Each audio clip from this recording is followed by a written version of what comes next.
Si una empresa catalana vulnera els drets humans de les dones fora de Catalunya, mirarem cap a una altra banda?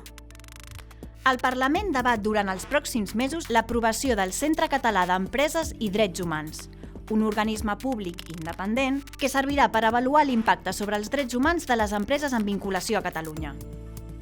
Es tracta d'una iniciativa impulsada per la societat civil organitzada.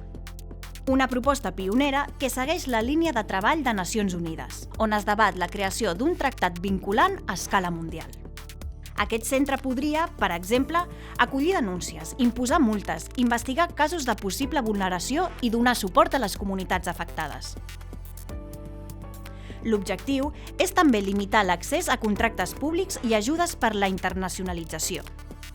10 grans empreses acumulen quasi la quarta part de contractes que realitzen les administracions públiques a Catalunya. D'aquestes 10, 9 han estat denunciades per la vulneració dels drets humans i de les dones. No mirem cap a una altra banda.